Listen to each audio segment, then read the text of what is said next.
So I haven't been able to find a photo of Harriette Coates. I'm sure I've seen one somewhere in my travels, but I can't locate it now. So if anyone sees one, please let me know.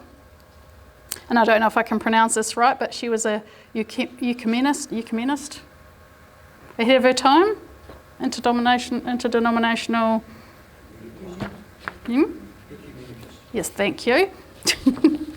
So she was born in Belfast in 1831, and she married William J. Coates in New York.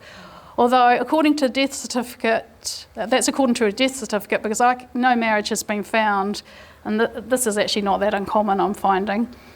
The birth of the couple's children allows us to follow their travels. Their first child was born in New York in 1855, their next one at Lamplugh in Victoria, the third at Wakatipu, and the final one at Greymouth in 1868.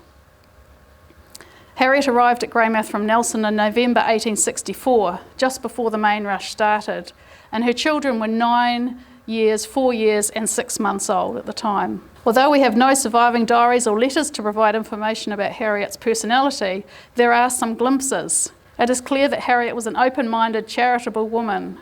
Soon after her arrival, she was canvassing the local community for donations for an interdenominational hall, and she raised £500, and that's about $65,000 today. She was a prominent Anglican and started the first Sunday school in Greymouth before the Holy Trinity Church was even built. She organised the annual Combined Churches picnic, and she lent her silver candlesticks for the first Catholic Mass celebrated in Greymouth. She and her husband were successful storekeepers, and Harriette's even said to have served a glass of water to Levy of the Burgess Kelly gang. The couple were wealthy enough to employ servants, and they could invest in shares and property. In 1872, Harriette bought 125 shares in the Invincible Gold Mining Company of Reefton, and 10 years later had 25 shares in the Wealth of Nations Company in Reefton too.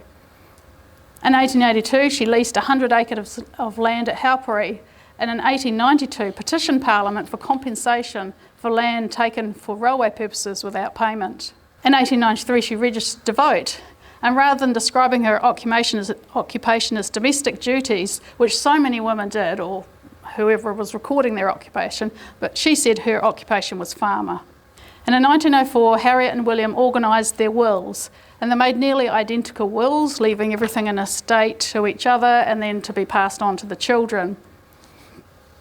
When William died in 1905, his estate was valued at £6,000. But Harriette's probate documents show that she was no slouch in the business stakes, and her separate estate was valued at nearly £5,000 when she died in 1923 at the age of 91. Her obituary spoke of her charitable nature.